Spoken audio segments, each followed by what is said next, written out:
A devoted family man is found murdered along the highway. They smelled something coming from the back of the truck, and there was a blue tarp there. We saw blood that was in that bed liner and immediately discovered it was the torso of an individual. A member of his own family becomes the primary suspect. Something may have been going on in the family that caused this homicide. He said that he was afraid of him. He has a lot of problems with this Kathleen stuff. Do you think women could kill him? Is he capable of doing that? But the investigation reveals the true mastermind is motivated by lust and greed. When we went into the garage, this room was actually set up for some S&M activity.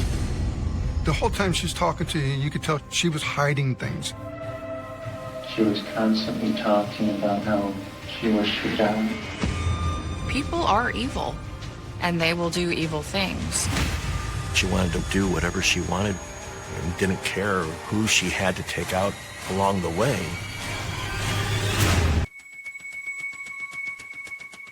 May 15th, 1998. It's Friday night in Columbus, Ohio, and Sergeant Gary Lewis with the Highway Patrol is responding to a call about a I finally was able to catch up with the vehicle. The vehicle was parked in the northbound arrest area. And I observed a male, a medium build, Caucasian, who was sitting in the driver's seat. I then positioned my cruiser behind him to, in fact, see if I could get some driving and see if this individual was impaired. A substantial amount of time had started to take place where he had not departed, but another sergeant had two vehicles that were reported high rates of speed coming southbound on US 23, and they asked for my assistance. So I departed from the northbound rest area. Sergeant Lewis is busy with other calls for the rest of the night, so he is unable to return to the rest stop. 2 days later, on May 17th, another passing trooper finds the truck is still there, but the driver is not. The trooper had noticed that the window was partially down. The vehicle was left unattended. She had then requested another officer to meet with her. At which time they smelled something coming from the back bed of the truck, and there was a blue tarp there. We then saw blood that was in the bed liner. We continued to look underneath that blue tarp, and it was immediately discovered it was the torso of an individual. We secured the scene and then started getting investigators and others there to the scene. Underneath that blue tarp was a white male, potentially in his mid-40s, wearing blue jeans, a T-shirt consistent with the company name, Ohio Concrete. There was a significant amount of blood in that blunt trauma to the head. To the patrol, it would have blood or blood spatter in the truck, and they didn't find any in the truck itself. The pockets were checked, potentially looking for something.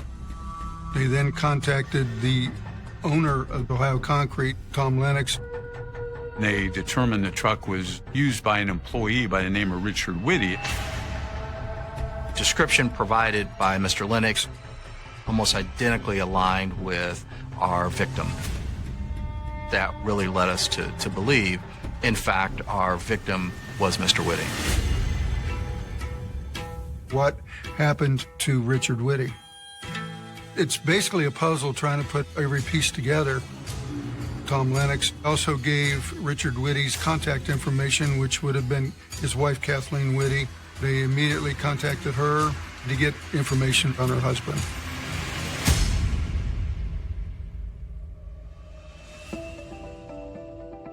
Richard Witte was born on October 29, 1947, in Toledo, Ohio.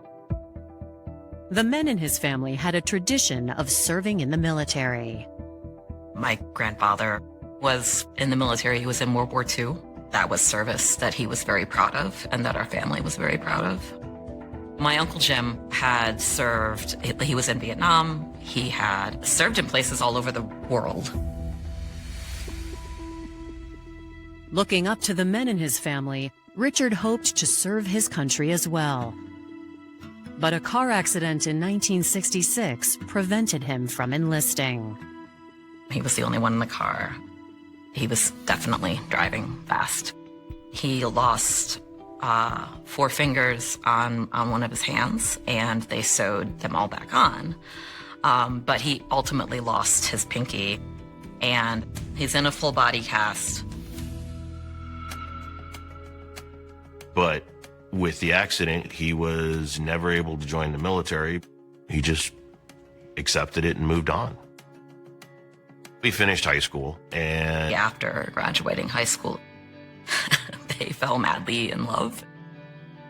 My mother's name was Janice May Sutter. Everyone called her Jan. My mom was a bombshell. Like, she was just incredibly beautiful. Richard and Jan were married when both were in their early 20s and went on to have 2 children together, Willow and James. In fatherhood, Richard found his true purpose in life. he was a family man, worked for his family to make sure that he could provide for them and to make sure everybody was taken care of. But their life wasn't always easy. Neither of my parents made much money. We had lived in a trailer, and that caught fire, and we lost everything. That would have been when the marriage was falling apart, like officially. They divorced when I was super young. The story is that they just weren't in love anymore.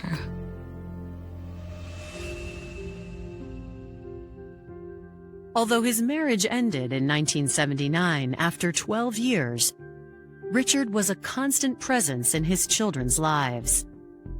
And in his early 30s, he got a second chance at love when he met Kathleen Mueller.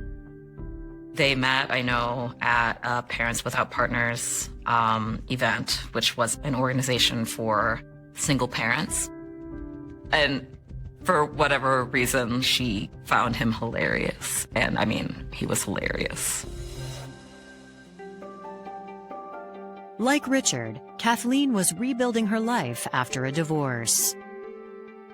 She had three kids from her first marriage, Angela, Jeremy, and Kevin. The first time I met her, I would have been like 3, 4, and I thought that she was the most beautiful woman I'd ever seen. I absolutely adored her. She was very dynamic. Like, people would meet her and be drawn to her. Richard and Kathleen fell in love and got married in 1981. He adopted all of Kathleen's children, and he treated them like they were his own children. Kathleen and my father, they had a very loving relationship. They were people that were both very invested in, like, being good parents. That was their first identity.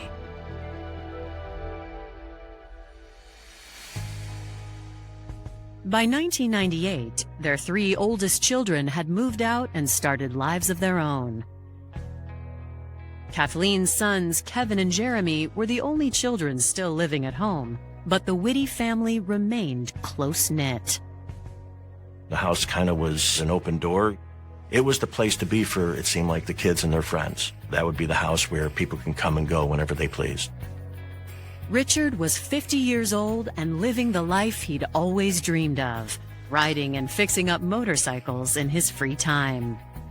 My father took a new job with Ohio Concrete Sawing and Drilling. He still would have been the head mechanic. I know he was pretty happy. But this hard-working family man has been found murdered at a highway rest stop. And Ohio police want to know why. Richard's boss, Tom Lennox, tells police he left on a trip the day before. Mr. Witte supposedly had been on his way to visit family in Toledo for the weekend, having left Friday night. Do you have any enemies that you know of, either at work or in your personal life? At work, I would say no. It was revealed that he really had a solid, outstanding reputation, had a great working relationship with his employees. According to Tom, the only source of conflict in Richard's life was his adopted son. Tom told him he has a really tough time with his son, Kevin. Matter of fact, he said that he was afraid of him. Coming up, Richard's loved ones describe a volatile family dynamic. If my father would get mad at him, Kevin would retaliate in some way. But their prime suspect claims to have an alibi. You left your house? Yeah, we both left my house. I think so. Yeah.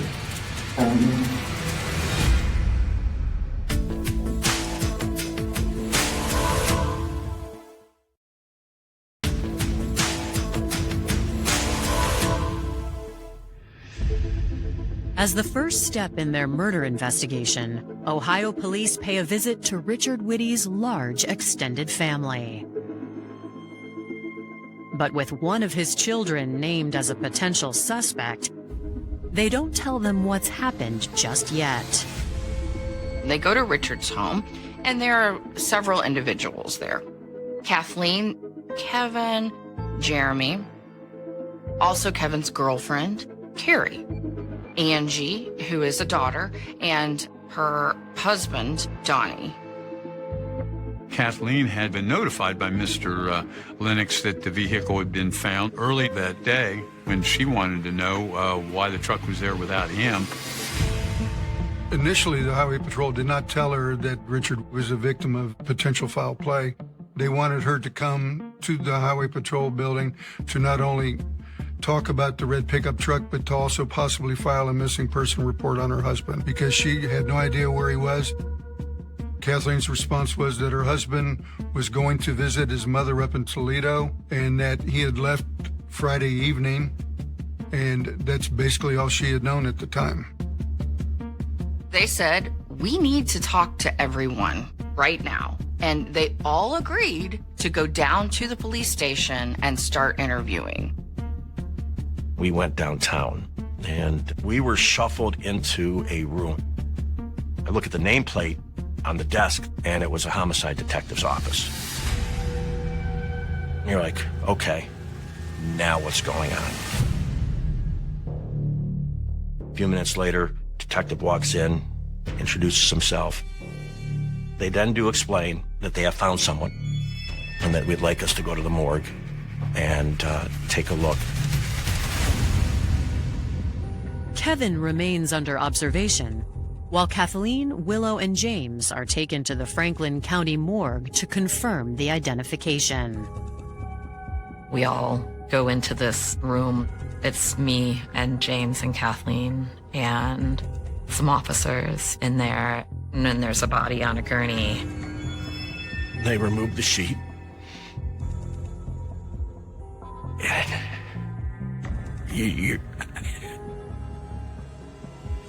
And Richard's laying there. I can remember Kathleen saying, yes, that's him. You know, that's my husband. She lost it. You know, James went over to, to help her calm down and to comfort her. I was absolutely in shock.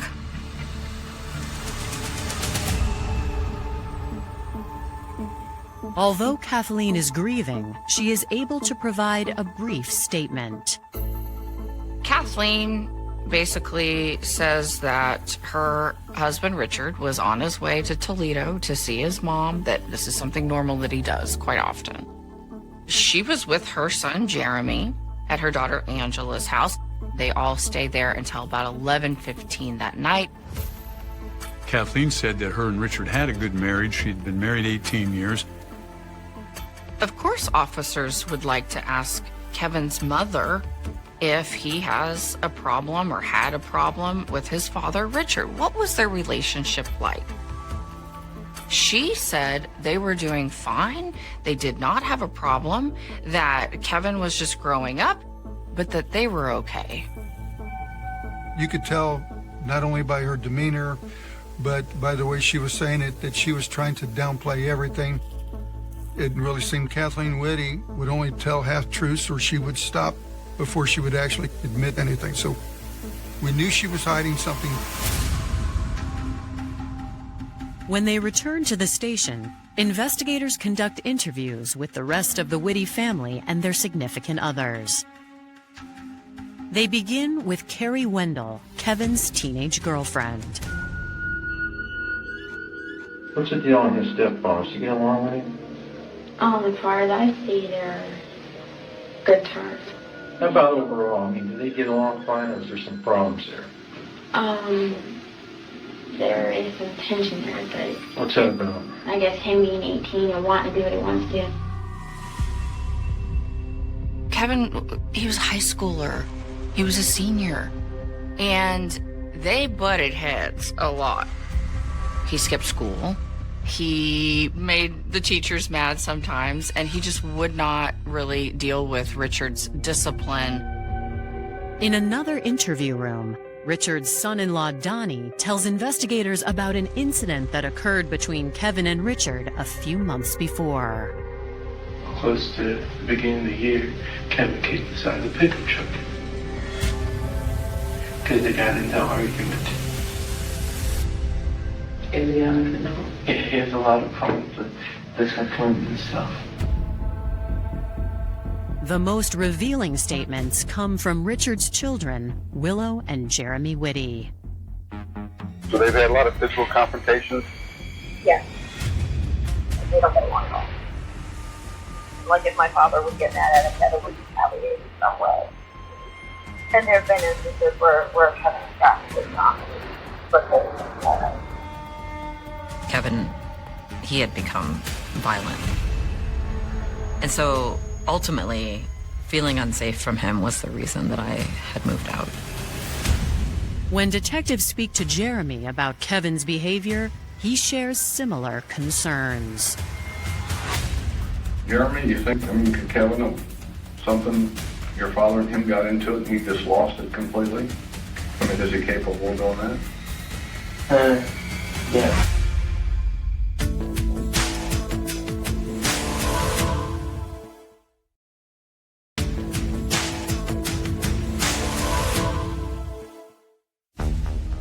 With most of the Witte family confirming that Richard's son Kevin is the likely suspect in his murder, investigators set their sights on the troublesome 18-year-old. They begin by asking Kevin about the last time he saw his stepfather. Kevin said he had spent most of the afternoon at home. He was joined by his friend Justin Coleman. Kevin stated that he and Justin were getting ready to leave, and Richard Witte was in the shower getting prepared to go visit his mother. You left your house? Yep. We both left my house. Your dad was fine when you left? Yes. You heard from him since? No. What relationship you have with your stepdad? We've been getting along great. There's a 1985 Mazda in the driveline. He's fixing it up for me. Detectives know that Kevin is lying and suspect he may be hiding more. So they decide to confront him with news of Richard's death. You ever been in the truck? You ever driven it? No, it's too big. Well, your stepdad was found in that truck. And he's not alive. He tried to feign surprise and emotion over it, but it seemed to be more of an act. Kevin puts his head in his hands. He did not cry.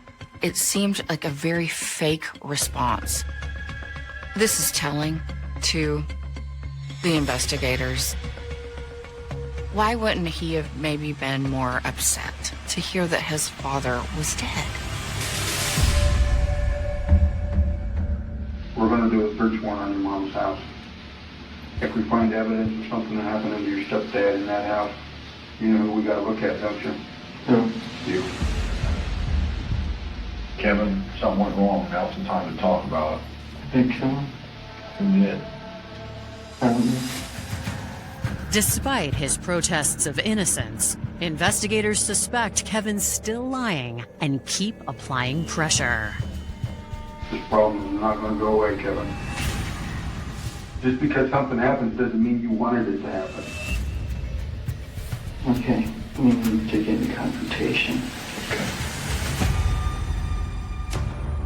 At that point, he totally opened up, and Kevin said the night his stepdad was supposed to go to Toledo, he and his friend Justin were smoking, and he must have thrown a lit cigarette into the trash can and accidentally caught it on fire.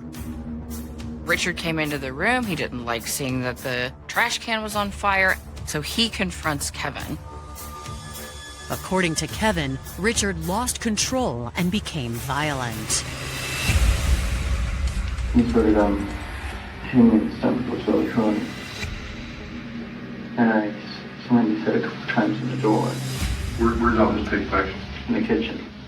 He got me against the wall. His hands were on my throat. I know Justin thought he was trying to kill me or what, but he came up with a rope and started strangling him. So while he's got you up against the wall, choking you, Justin comes up with the rope, puts it around your stepdad's neck. Then what happens? He choked him to death. His story explained not only the blunt force trauma to the head, but also the ligature marks around the neck. There was an attempt to clean up the crime scene by wiping up whatever body fluid may have been on the carpet or on the floor. They also took the rope and some gloves and threw everything into a trash bag, and they were going to get rid of that evidence along with the body. At this point, Kevin was asked how the body ended up at the rest stop, and he said that after Justin had strangled Richard, that he told him to take a walk. And he really didn't know how the body ended up in the truck. Kevin, I mean, we could tell that he was on the right track, but we could tell that there were still some half-truths about what had actually taken place. Investigators request a search warrant for the Witte home. In the meantime, to confirm Kevin's story, they speak with the friend he accused of killing Richard, 17-year-old Justin Coleman. Justin then is approached at his home by the police for a statement. The parents stepped in and they said that he needed to have an attorney present and that he was not willing to talk at this time. Justin might not want to discuss the murder, but to police, the evidence speaks volumes. We did go back up to the rest area in Marion to do more of a search. We were able to locate a black trash bag. It did have some towels, rope, the victim's identification, and some gloves. At that point, you have enough to arrest Justin based on evidence they had at hand, but you don't have enough to go very far with him. Coming up, the mastermind behind the killing is finally revealed. You tell him where to dump the body? No. You're a liar. And their true motive is brought to light. The only way to afford what she wanted was to have him actually murdered.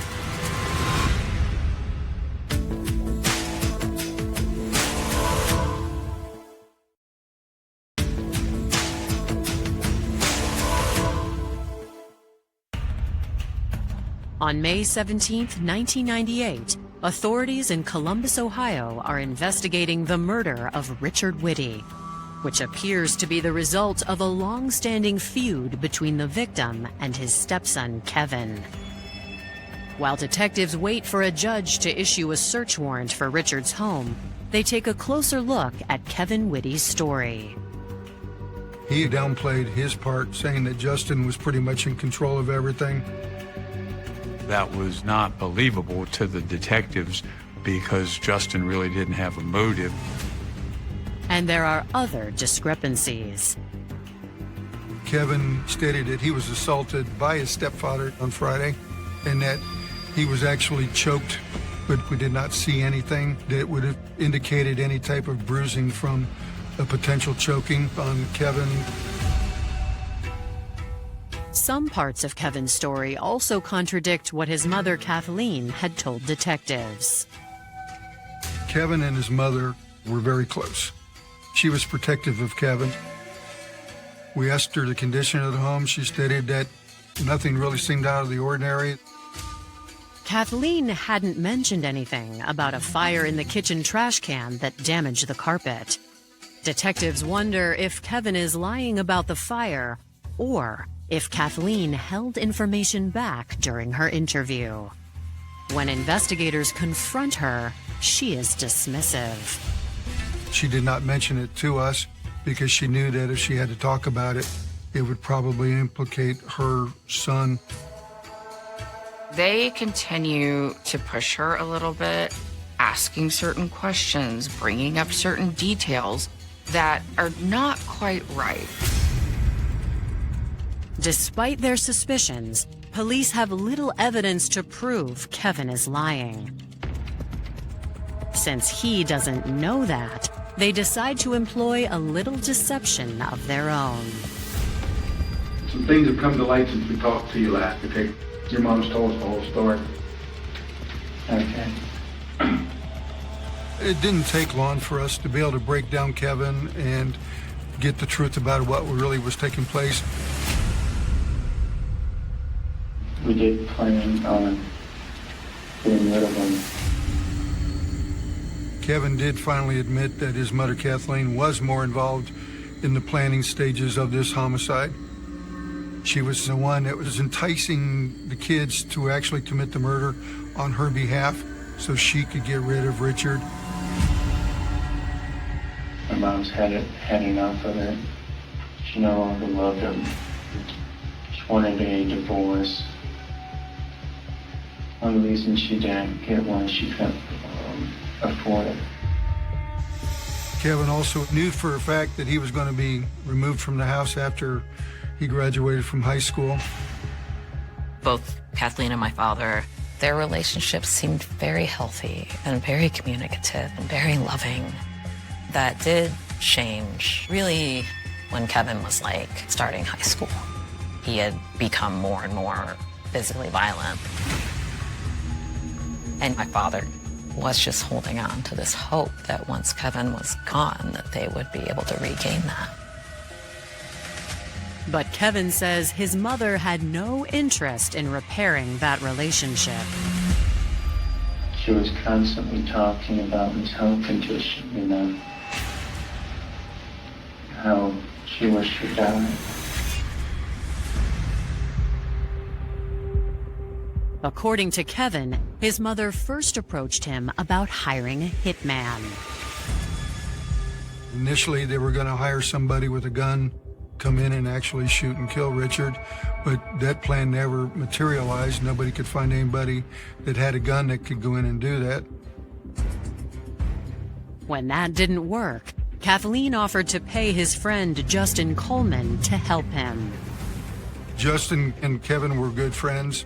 They had talked about different ways of getting rid of Richard Witte in the past.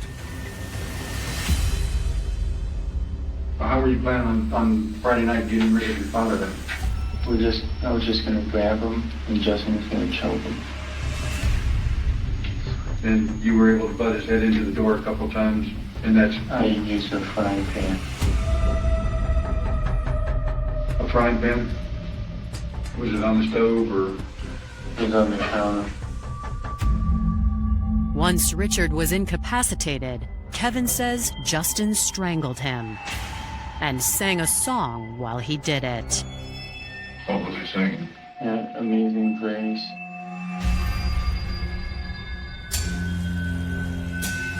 For someone to sing Amazing Grace to him as he was dying is extremely bizarre.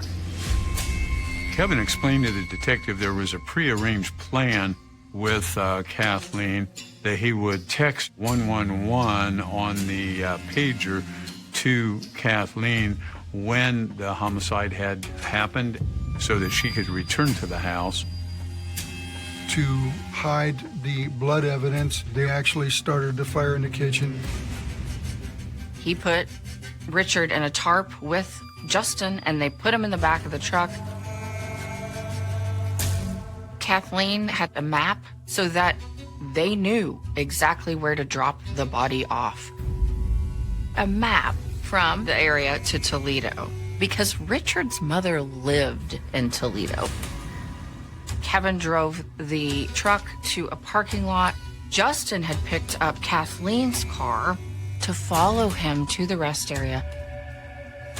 Kevin had no driver's license, so when Kevin was driving up Route 23, that would have been the reason why some of the calls came into the Highway Patrol about an erratic driver. So basically your reward in this whole thing was getting rid of the abuse. Yes. Your mom was getting her freedom. Yes. What was Justin getting out of all this? He got to have a nice prom with this girl who's had a crush on him for a long time. How's that? Your mom going to finance it? All he needed was $50. People are evil, and they will do evil things. Kathleen was a manipulator. As far as manipulating Kevin goes, that had been a very long process. I believe that he wouldn't have done it on his own.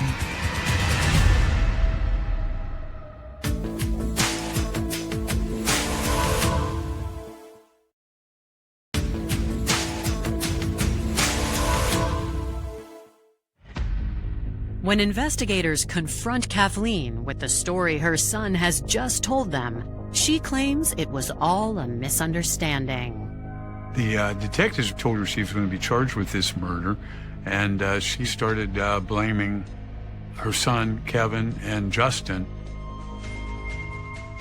I never really hoped that anything would happen. But yeah, you went along with the game.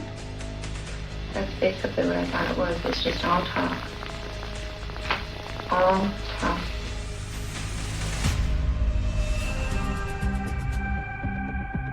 She told investigators that it was Kevin's plan. She had nothing to do with it. You had these discussions with Justin and Kevin, correct? Mostly Kevin and then Justin later on. What were the discussions? Basically, the words were getting rid of him. Then there were discussions as to how? No, You going to help your son out at all and corroborate what he has to tell us? I knew. Have you? And did you tell Justin where to take the body? You're a liar. Kathleen was willing to sacrifice her son and his best friend in this homicide so she could remove herself from any guilt. Kathleen made sure that she alibied herself by taking Jeremy shopping and staying away until she knew that the deed was done. Less than 24 hours after the discovery of Richard Witte's body, Kathleen, Kevin, and Justin are arrested for aggravated murder. They are held without bail as police continue to build their case. We still had the house to process as far as evidence. They execute the search warrant, and they find tarps that match the exact tarp that was wrapped around Richard's body. Investigators also see the trash can that had the burnt carpeting. They seized trace evidence, the blood that existed.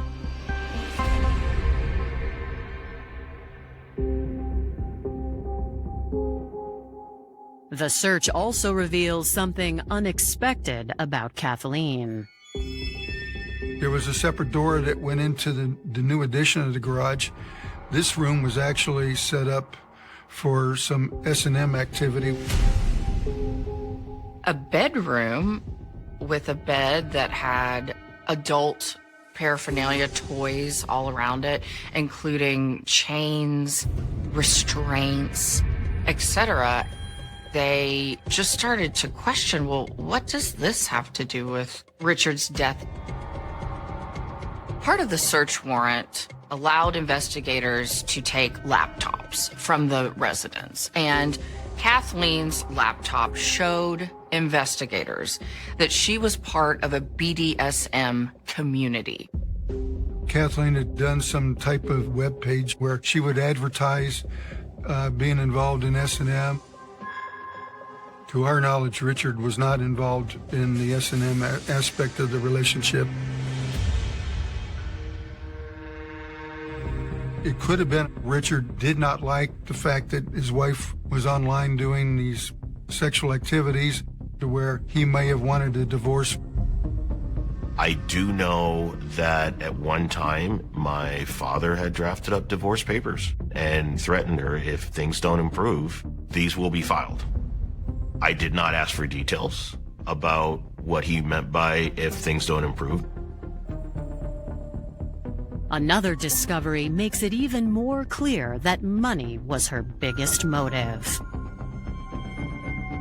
Kathleen had purchased a $100,000 life insurance policy on Richard probably only 2 weeks before. After finding this information out, it's important to note that Kathleen never mentioned it, and that $100,000 is much more motive to get rid of a person than the $15,000 he had through his work insurance policy. She wanted to live and do whatever she wanted, whenever she wanted, and didn't care who she had to take out along the way, who she had to destroy.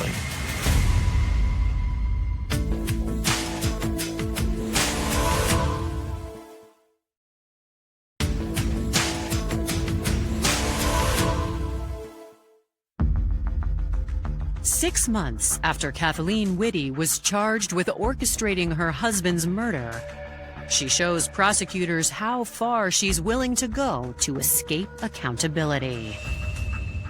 There was a gentleman who was actually in the cell next to Kevin who contacted authorities and said, I have something to tell you.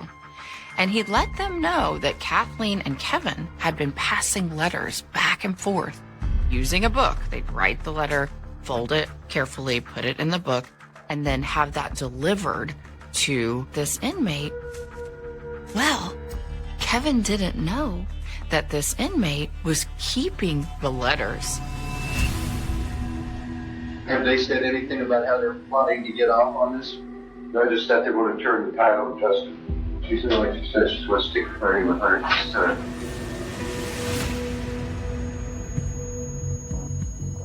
Armed with this new information, the state offers plea deals with reduced sentences to both Kevin Witte and Justin Coleman in exchange for their testimony. When Kathleen's trial begins in December 1998, the two teens describe to the jury how they were controlled by her. Kathleen had promised Kevin quite a bit. An easier life with Richard gone, that he could live with her rent-free forever, as well as having his girlfriend there. She also told Kevin that if Justin helped, Justin and his girlfriend could also stay at her residence for $25 a week for as long as they wanted to.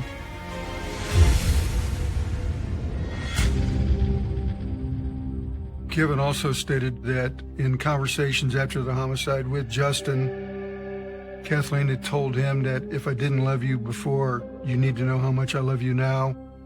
And that she actually had what he quoted to Kevin was tears of joy that they were able to actually pull this off. How cold do you have to be to praise a child, a sophomore in high school, that just killed your husband, and be joyous about it?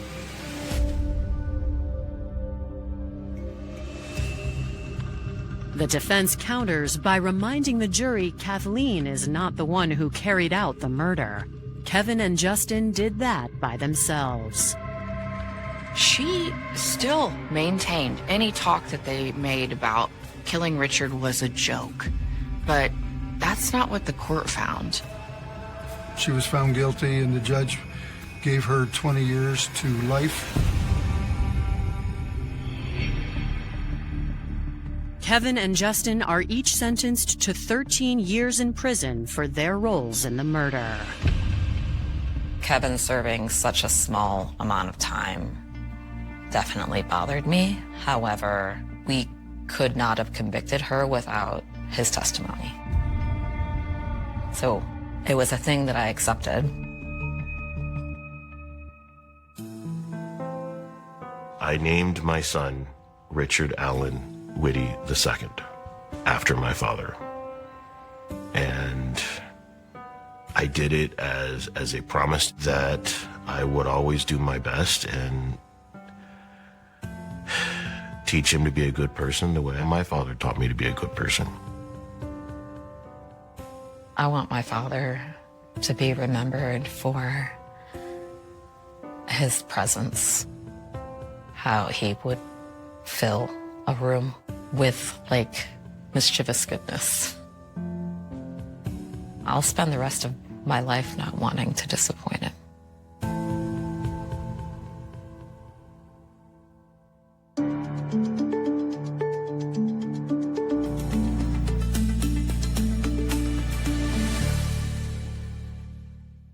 Illinois, 2003. A year that should have passed quietly through the Midwestern calendar like every year before it.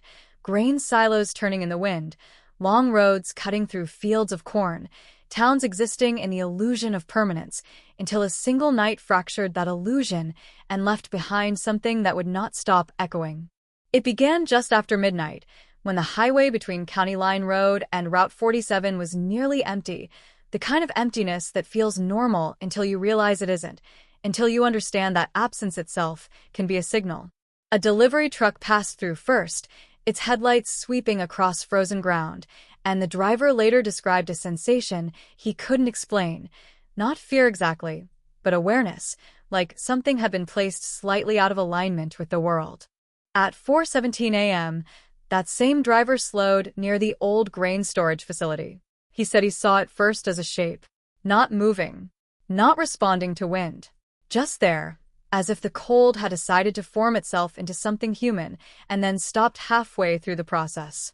He thought it might be a mannequin at first, a prank, something abandoned. But when he stepped closer, the air changed. The first patrol unit arrived 17 minutes later. The officer who stepped out of the cruiser would later describe the moment as too quiet, a silence that didn't belong to the environment, because rural silence still has sound, insects, wind, distant machinery, but this was different.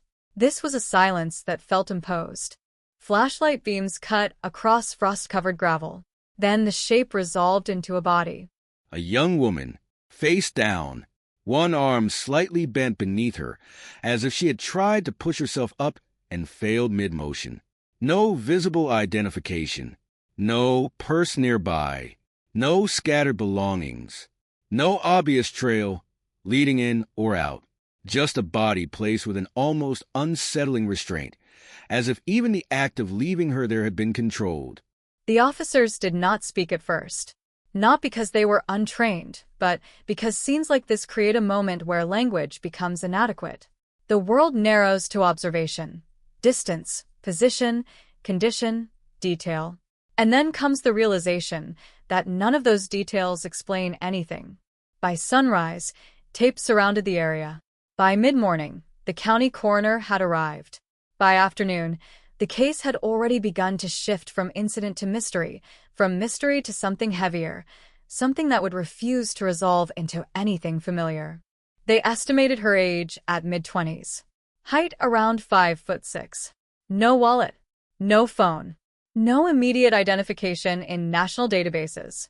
Fingerprints were taken, processed, run through systems that in 2003 were still limited in reach, still dependent on the assumption that someone somewhere had entered her existence into a record. But there was nothing.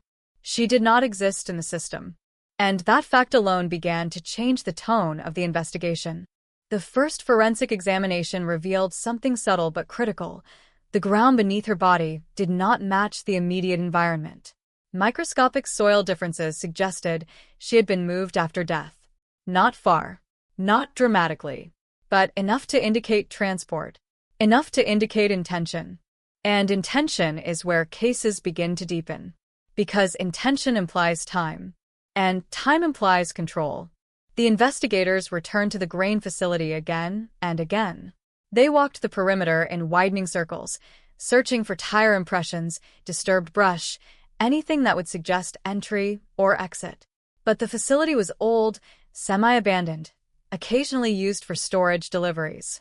Tracks overlapped tracks. Time erased clarity. Inside the investigation room, photographs were spread across tables. The woman's face repeated in printouts. Different angles, different lighting, always the same result. Recognition that never arrived.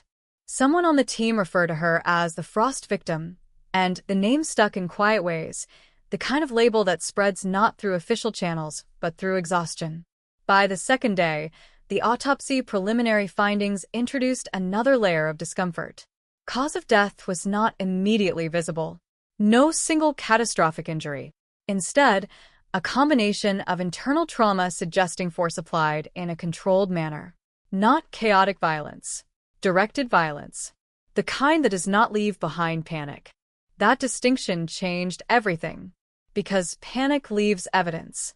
Control removes it. The sheriff's office began building timelines. The last confirmed ambient activity in the area. Truck traffic logs.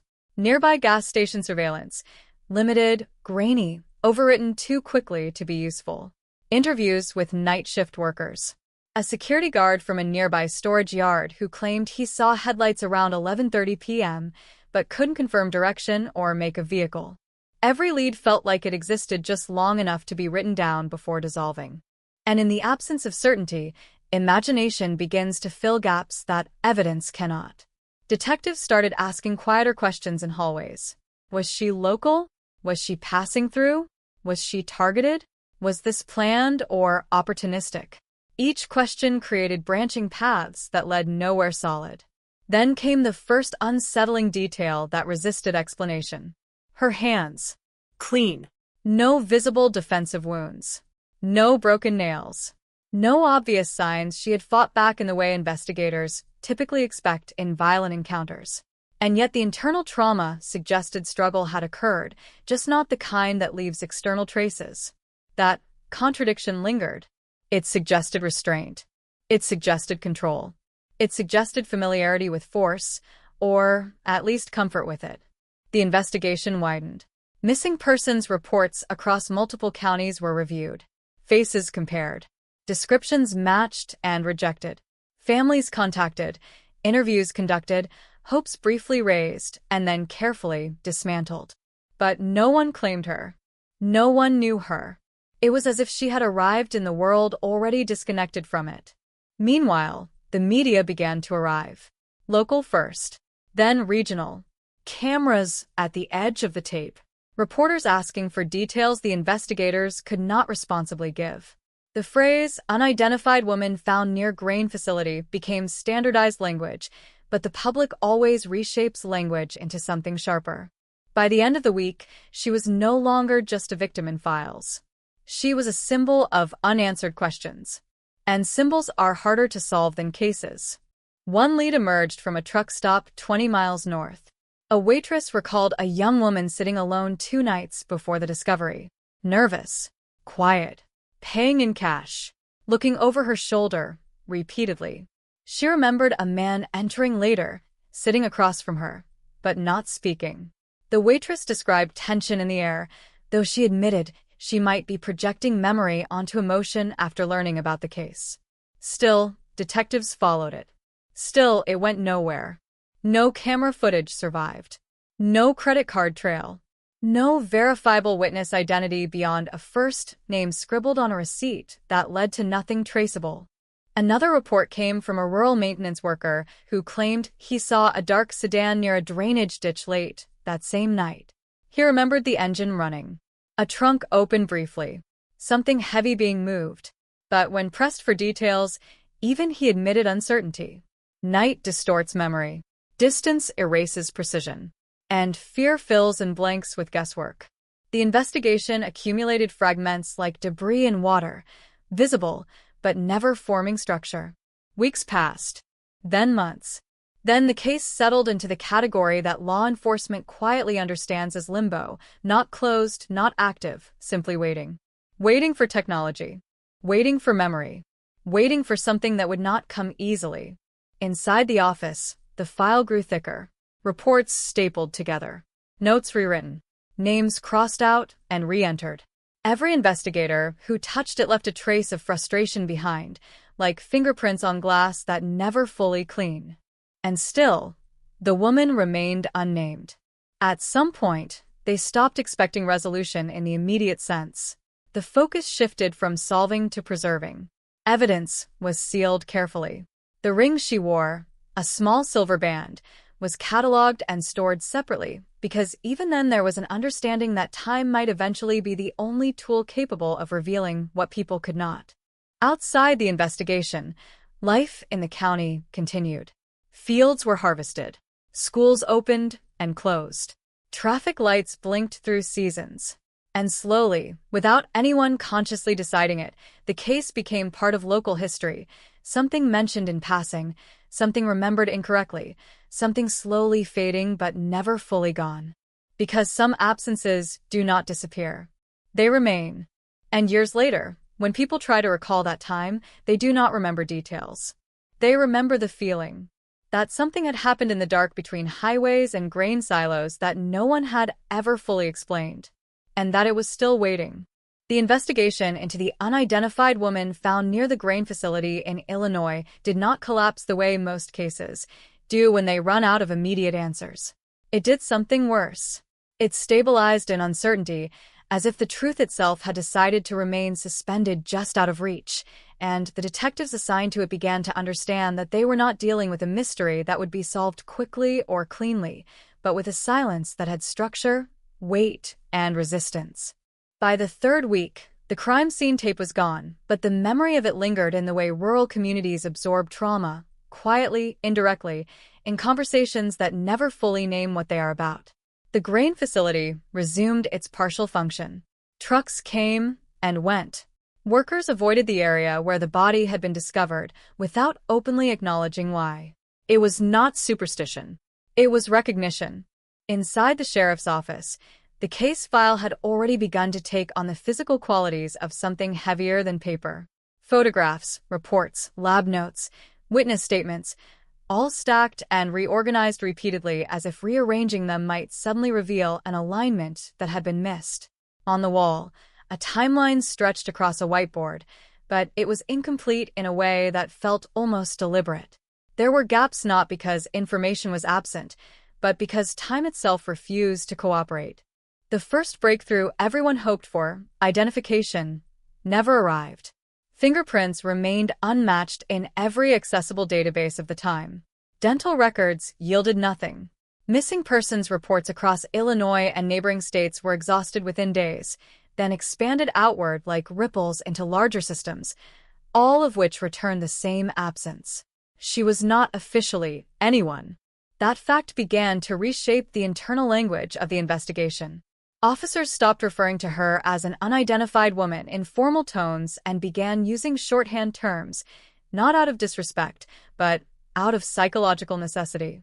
A case without identity creates a cognitive fracture. The mind seeks to fill the void even when evidence does not allow it. Meanwhile, forensic analysis continued, slower and more detailed than the initial rush of response. Soil comparison tests confirmed what investigators had suspected. The ground particles found on her clothing did not originate from the immediate area of the grain facility. They pointed instead to a secondary location several miles away, an area near a drainage corridor and access road used occasionally by agricultural vehicles and long-haul trucks avoiding main traffic routes. That detail changed the direction of the investigation. It introduced the possibility that the grain facility was not the primary crime scene, but a secondary deposit point. In other words, the body had been placed there after death. And if that was true, then the original crime scene was still unknown. Detectives expanded their search radius. Maps were studied in overlapping grids.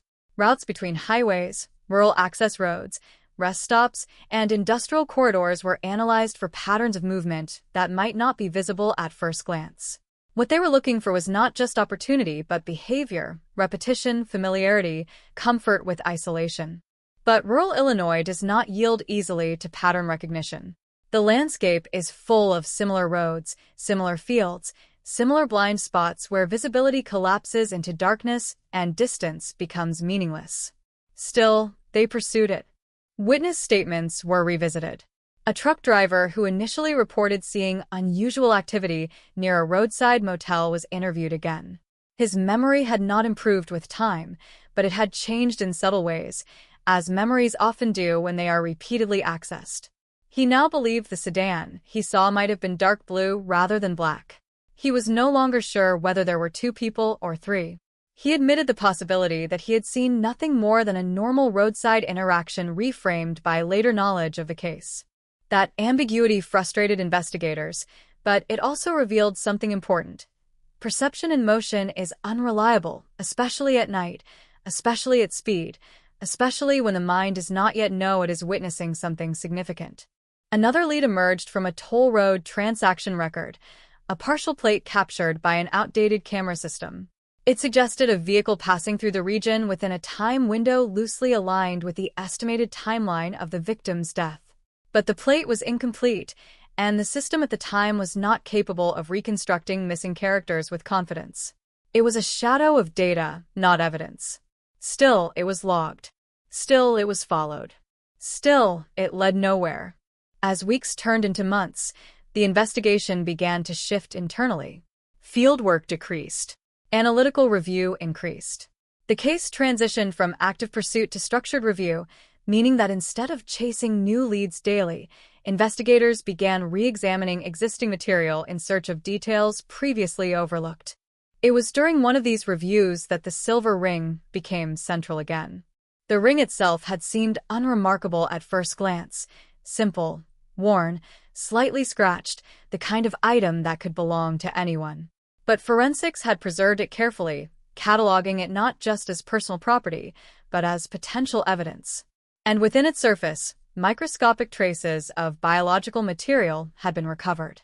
In 2003, DNA analysis was already a powerful tool, but not yet what it would become in later years. The sample extracted from the ring was limited, degraded, and insufficient for immediate database matching. It was stored, labeled, and archived under cold case protocols that assumed future technological improvement might one day extract more than was currently possible. That assumption would define the case's future more than anything else. At the time, however, the ring offered no answers. It only preserved possibility. Meanwhile, the community outside the investigation adapted in quieter ways. The grain facility employees avoided discussing the incident openly, but behavioral patterns shifted. Night shifts were more cautious. Security checks became more frequent. The sense of vulnerability did not disappear, even as the physical evidence of violence was removed. Local media coverage faded, replaced by newer stories, as all stories are eventually replaced. But occasionally, the case resurfaced in small articles or radio mentions, always framed in the same unresolved language: unidentified victim, ongoing investigation, no arrests made. Inside the sheriff's department, turnover began to affect continuity. Officers who had worked the initial response transferred or retired. New personnel inherited the file without the emotional weight of its origin, which created a subtle divide between those who remembered the urgency and those who only saw documentation. Still, the case remained open. Still, it resisted closure. And in the absence of resolution, speculation filled the gaps. Some officers believed the victim had been transient, someone passing through, disconnected from local systems, perhaps undocumented in ways that made identification difficult. Others suspected a targeted encounter that had been carefully concealed. A smaller number considered the possibility of a serial pattern, though no additional cases matching the same profile were identified in the region. Every theory collapsed under its own lack of supporting evidence. By the end of the first year, the case had entered a state of procedural dormancy. Not forgotten, but suspended. Active files were archived, physical evidence secured, digital records duplicated into early database systems that were themselves still evolving. The ring remained the only tangible connection to the unknown identity of the victim. And it was enough to keep the case from ever truly closing. Years later, investigators who revisited the file described a consistent emotional response, not frustration, not curiosity, but something closer to unresolved tension, as if the case itself contained a missing piece that had been deliberately removed and never returned. Because the absence was not random, it was structured. And structure implies design. And design implies intelligence behind it. But in 2003, none of that could be proven. So the case waited. Not because it was inactive, but because it was unfinished in a way that no available tool could yet resolve. By the second year after the discovery near the Illinois grain facility, the case had already entered a quieter phase of existence, not officially closed, not actively advancing, but lingering in that administrative space where unresolved deaths are stored like unfinished sentences, waiting for a subject, waiting for a name, waiting for a point of resolution that never arrives. Inside the sheriff's department, the file had become something almost ritualistic, revisited during slow shifts, reopened during staff rotations, referenced in training briefings as an example of how evidence, without identity, becomes a kind of procedural limbo that drains attention without ever releasing it. The victim remained officially unidentified. No missing person report matched her description. No family came forward. No DNA link existed within the systems available at the time that could bridge her existence to anyone else in the country. And slowly, the most disturbing aspect of the case was no longer how she died, but how completely she had been erased from every system that was supposed to record human presence. Investigators began to re-examine the earliest assumptions. The idea that she was transient became less convincing over time, not because it was disproven, but because it failed to explain the absence of any digital or paper trace. Even transient individuals leave patterns, employment records, medical visits, traffic violations, shelter registrations. But for her, there was nothing. It was as if she had existed entirely outside administrative visibility. That realization created a subtle shift in tone among those still assigned to the case. The language became more cautious. Theories were prefaced with disclaimers. Every conclusion felt temporary, provisional, subject to collapse under the weight of missing data. Meanwhile, forensic technology continued its slow evolution. Labs began reprocessing archived evidence from older cases as part of a broader statewide initiative. The silver ring recovered from the victim was included in one such batch, though at the time there was no expectation of new results. It was simply routine procedure. Rerun degraded samples through improved extraction methods, check for anything previously undetectable. But even this process initially yielded nothing actionable. The biological material on the ring was too degraded for meaningful comparison in existing systems. The sample was preserved again, reclassified as insufficient for identification, and returned to storage. Still, it was not discarded, because even in its degraded state, it represented potential. And potential in cold cases is the only form of progress that survives long enough to matter. Outside the laboratory, life in the county had moved on in ways that made the original crime feel increasingly distant. The grain facility expanded operations slightly. New staff replaced old. The field roads around the area were resurfaced in places, altering subtle geographic references that investigators had once relied on during early canvassing. Even the landscape was changing in ways that made retrospective analysis more difficult. Witnesses who had once been interviewed were harder to locate. Some had moved away. Others had forgotten details they once believed were important. Memory, investigators understood, is not static. It degrades, reshapes, adapts to new context, especially when years pass without reinforcement. One early witness, the truck driver who first reported unusual activity near the facility, was contacted again as part of a standard review. His recollection had shifted significantly. He no longer described certainty about the timing.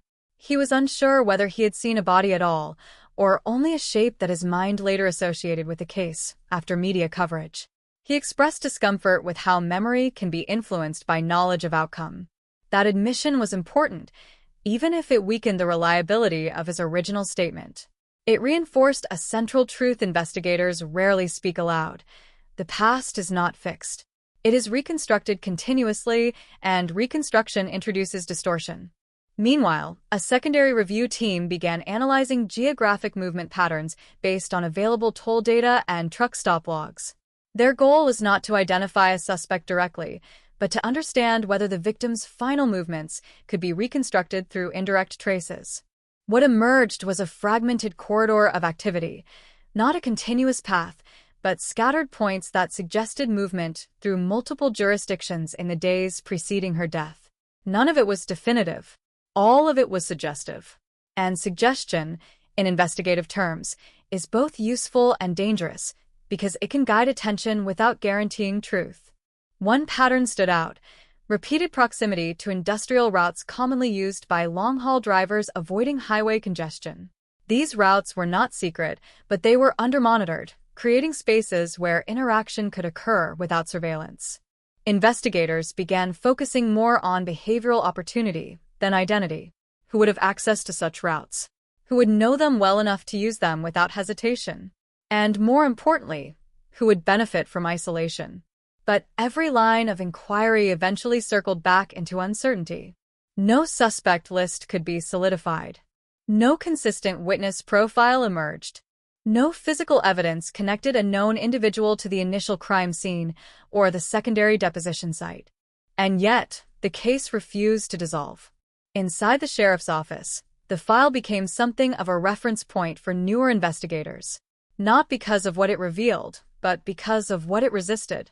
It was the kind of case that reminded people that investigative work is not always about solving, but sometimes about preserving coherence in the face of incomplete reality. The silver ring remained the only consistent artifact tied to the victim. It was periodically re-examined, photographed, logged, and returned to storage. Each time, it felt slightly more significant, not because it changed, but because everything around it remained static. It was the only object in the entire case that seemed capable of surviving time without losing definition. And slowly, without any dramatic announcement, the ring became the center of future expectation. Not immediate expectation, but deferred expectation. The kind that depends on technologies not yet available. The kind that assumes the future will eventually succeed where the present has failed. By the third year, the case had become part of a broader cold case archive initiative at the state level. Files were digitized into early structured databases designed to allow cross-referencing between jurisdictions. The victim's case was assigned a standardized identifier, removing informal labels and replacing them with coded references used for statistical tracking. But even within this system, the absence remained unchanged. No identity match. No criminal linkage. No familial DNA reference. Just a case that existed entirely through documentation of its own incompleteness. In internal discussions, investigators occasionally revisited the possibility that the victim's identity might never be recovered through conventional means. Not due to lack of effort, but due to structural absence, meaning she may never have been recorded in systems that modern identification relies on. That possibility was rarely spoken aloud because it introduces a type of investigative frustration that cannot be resolved through additional work. Still, they continued. Because cold cases are not defined by likelihood of success. They are defined by refusal to accept absence as conclusion. And so the file remained open in practice, even as it drifted further from active attention. Waiting. Not passively, but persistently. As if something inside it understood that resolution was not yet possible but would eventually arrive from outside the system that originally failed to see it. By the fourth year, the case of the unidentified woman found near the Illinois grain facility had settled into something colder than neglect, colder than forgetting, because forgetting implies loss of memory, and this case still existed in memory, still existed in files, still existed in systems that refused to release it, yet remained completely unchanged in substance, as if time itself had agreed to observe it without intervening. Inside the sheriff's department, the case file had become part of institutional architecture. It was not discussed daily anymore, not assigned active resources, but it was never removed from rotation either. Every few months, someone would pull it, review it, add a note, recheck a detail, then return it to storage with the same expression investigators develop when they realize once again that nothing new has emerged. The case did not grow. It did not shrink. It simply persisted. The victim remained unidentified. That sentence had become the only stable truth in a sea of uncertainty. Even the most basic questions remained unanswered. Who was she? Where did she come from? Why was she there? And most importantly, why did no system in the entire country recognize her existence? By this point, investigators had stopped expecting traditional breakthroughs. Instead, they began focusing on structural anomalies, not who she was, but why she could not be found. The absence itself became the subject of analysis. One theory suggested administrative invisibility, not in a conspiratorial sense, but in a systemic gap sense. The idea that certain individuals, due to lack of documentation across their lifetime, might simply never enter overlapping databases used for identification. It was rare, but not impossible in early 2000s rural and transient populations.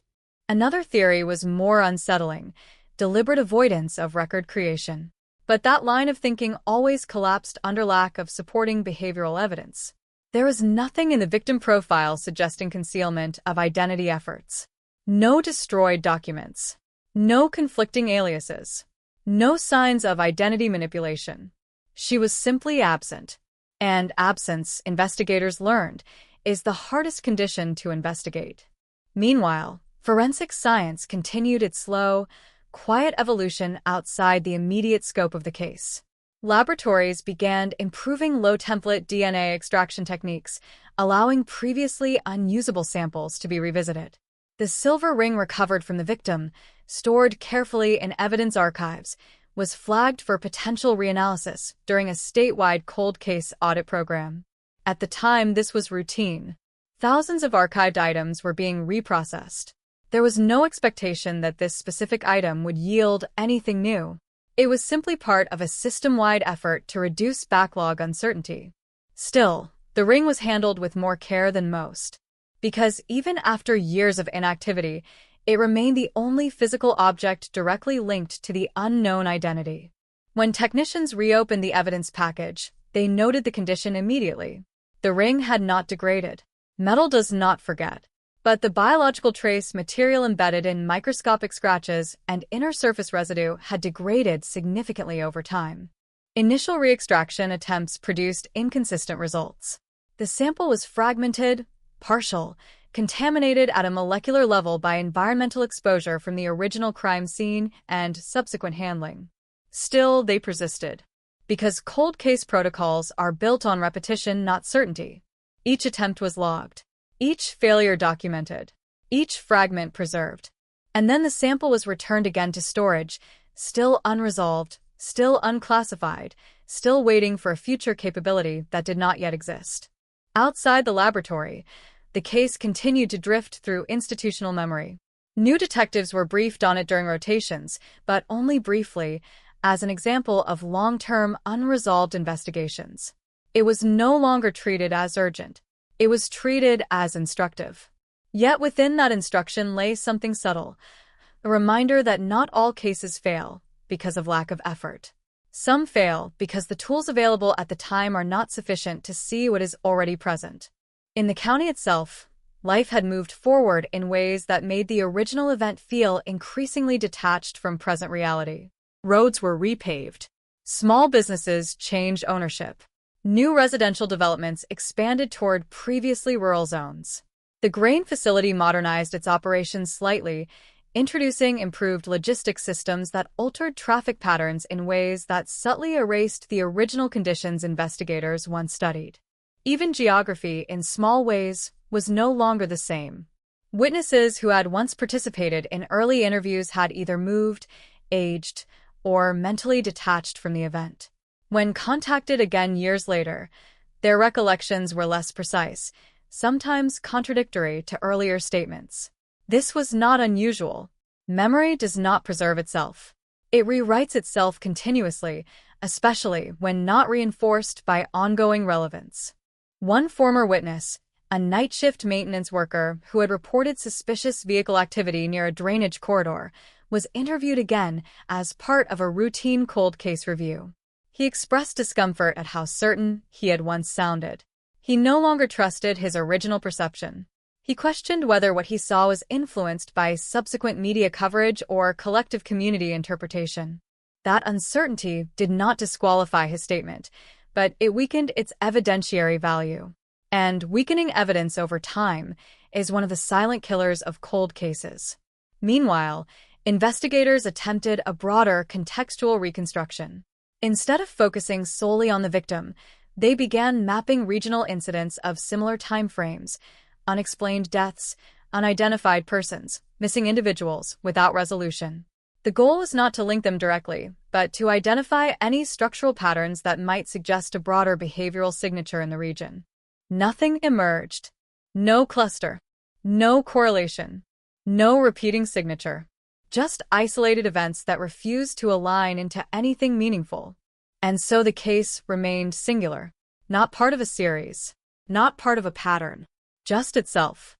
That singularity made it more difficult to resolve, not easier. Because patterns create pathways for inference. Singularity creates isolation. And isolation resists inference entirely. As years accumulated, the emotional tone inside the department shifted subtly around the case. New investigators approached it with analytical distance. Older ones approached it with quiet familiarity. Neither group expected resolution anymore, but both maintained procedural respect for its existence. The victim herself, still unnamed, began to take on an almost conceptual identity within internal discussion, not as a person remembered, but as a case defined by absence of identity. And that transformation, though unintentional, marked a psychological shift in how the investigation existed within institutional memory. She was no longer just someone who died. She was someone who could not be found in life. And that distinction changed everything about how the case was perceived. By the end of the fourth year, the file had become part of a larger cold case repository system, fully digitized, indexed, and cross-referenced. It could be accessed instantly, reviewed at any time, compared against emerging datasets. But access did not equal progress. The core mystery remained untouched. No identity. No suspect. No confirmed origin.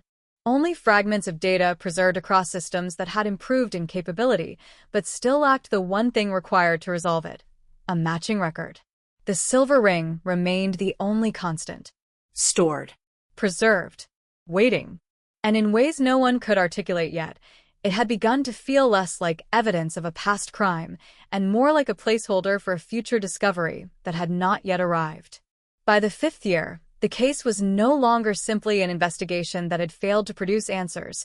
It had become something more structurally permanent, like a fixed point in the administrative memory of the county, a reference that did not change regardless of how much everything around it evolved. New officers came and went, new procedures were introduced, new databases replaced older systems, yet the file of the unidentified woman found near the Illinois grain facility in 2003 remained exactly where it had always been, unchanged in substance, untouched in outcome, as if time itself had circled around it without ever stepping inside. Inside the sheriff's department, the case had developed a strange dual identity. Officially, it was dormant. Unofficially, it was never fully inactive. Every few months, someone would open it again, not because of new evidence, but because something about its incompleteness made it impossible to ignore entirely. It was the kind of case that survived personnel changes, survived shifts in priority, survived even the emotional fatigue that usually causes long-term investigations to fade into pure archive status. The victim remained unidentified. That fact had become less of a statement and more of a condition. And conditions, unlike events, do not resolve on their own. By this stage, investigators had exhausted nearly every conventional avenue of identification available at the time. Fingerprints had been run through every accessible state and federal database. Dental records had been cross-referenced across multiple jurisdictions. Missing persons reports from surrounding states had been reviewed, re-reviewed, and then reviewed again as new cases were added to national systems. Every attempt returned the same result. No match, no correspondence, no trace. It was not just that she was unknown. It was that she was unrecorded. And that distinction began to shift the psychological framing of the investigation. Officers who revisited the file no longer asked only, "Who is she?" but increasingly, "How is it possible that she does not exist anywhere else?" That second question carried more weight because it implied systemic failure rather than individual mystery. Meanwhile, forensic science outside the immediate jurisdiction continued to evolve in ways that slowly began to reshape the boundaries of what cold cases could potentially become. DNA profiling techniques were improving steadily, especially in low-template and degraded sample analysis.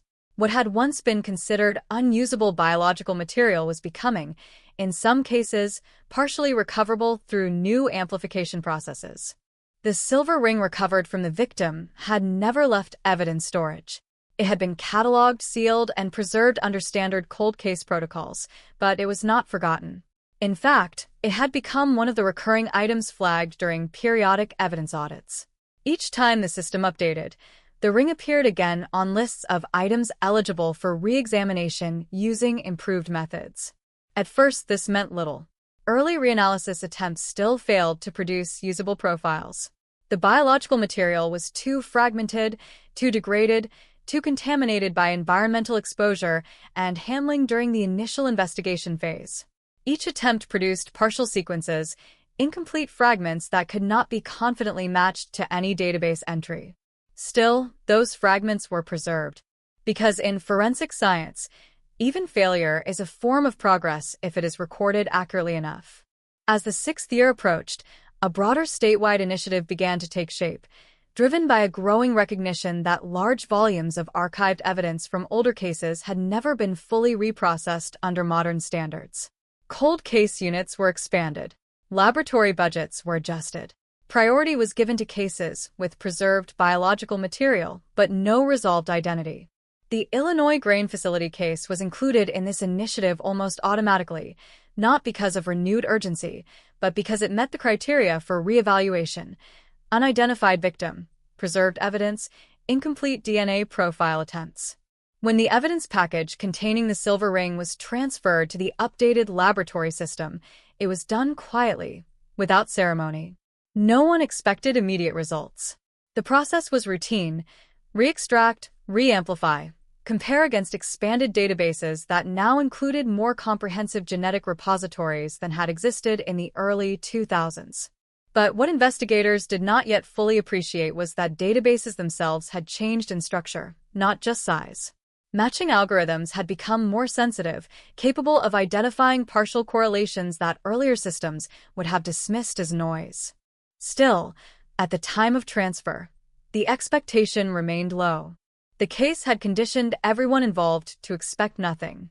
And expectation, once diminished, becomes difficult to restore. Meanwhile, the original investigative team had largely dispersed. Some detectives retired. Others transferred to different divisions.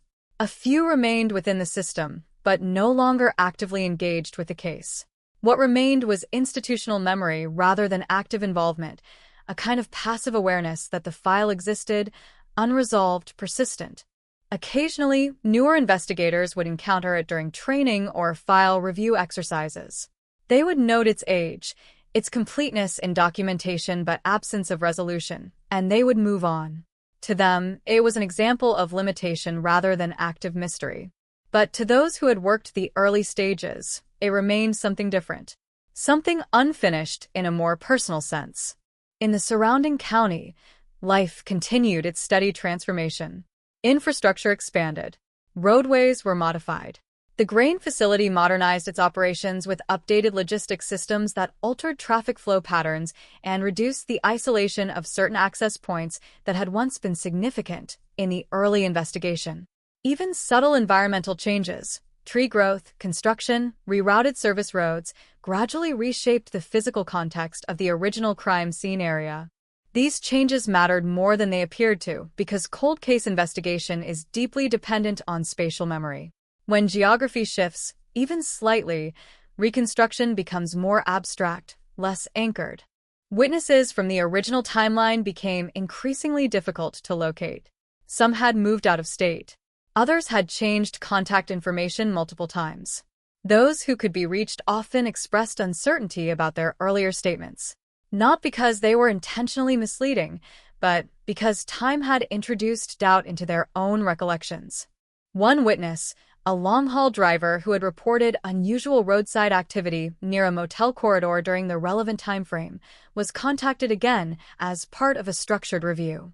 His updated recollection was markedly less confident. He questioned whether he had truly seen what he initially described, or whether later awareness of the case had influenced his interpretation of memory. That shift was not unusual. It was, in fact, expected. But it had a cumulative effect. Each weakened statement reduced the structural support of the case as a whole. And without strong witness testimony, the investigation leaned increasingly on physical evidence alone, which brought everything back to the ring. When the ring underwent another round of analysis under improved laboratory protocols, technicians approached it with procedural neutrality. There was no expectation of breakthrough, only compliance with updated processing standards. The biological material was extracted again using enhanced sensitivity techniques designed to recover even highly degraded DNA fragments. This time, the results were different in a way that was not immediately dramatic, but structurally significant. Instead of incomplete noise, the system produced a more coherent partial profile. Still not complete, still not sufficient for direct identification, but more stable than previous attempts. That partial profile was entered into expanded search systems that now included significantly larger genetic reference databases than had existed even a few years earlier. These databases were not limited to criminal records, but included broader voluntary contributions, genealogical records, and cross-referenced familial markers that allowed indirect identification through relational mapping. At first, the system returned no immediate match. Then it flagged a weak correlation. Not a conclusion, but a directional indicator. A suggestion that the biological material from the ring was not entirely isolated from known genetic lines. The result was not announced publicly. It was logged internally for verification. Additional testing was scheduled. Replication was required. No one wanted to risk premature interpretation of incomplete data. But within the laboratory environment, a subtle shift occurred. For the first time in years, the case was no longer defined purely by absence. It was defined by partial presence. And partial presence changes investigative psychology in a fundamental way, because it introduces the possibility of connection where previously there was only void. Back in the sheriff's archive, the file remained unchanged in its physical form, but its status was quietly updated in metadata systems to reflect pending genetic reevaluation. It was a minor administrative note, almost invisible unless specifically searched for, but it represented a threshold crossing that the case had never experienced before. Still, nothing was confirmed, nothing was resolved, and the identity of the woman remained unknown. But for the first time since 2003, the case had produced something it had never offered before: direction. And in cold case investigations, direction is the first sign that time has finally begun to move again. By the 6th year, the case that had once been defined entirely by absence began to shift in a way that was almost imperceptible at first, like a change in atmospheric pressure before a storm that no one yet knows is approaching. On paper, nothing had changed in dramatic terms. The victim was still unidentified. No arrest had been made. No suspect had been formally charged. The original crime scene remained long since cleared, absorbed back into the rural landscape of Illinois. And yet, inside the systems that carried the weight of her file, something subtle had begun to move. It started not in the field, but in a laboratory hundreds of miles away, where the silver ring recovered from the victim was undergoing another round of analysis under updated forensic protocols. The technicians working on it were not emotionally connected to the case.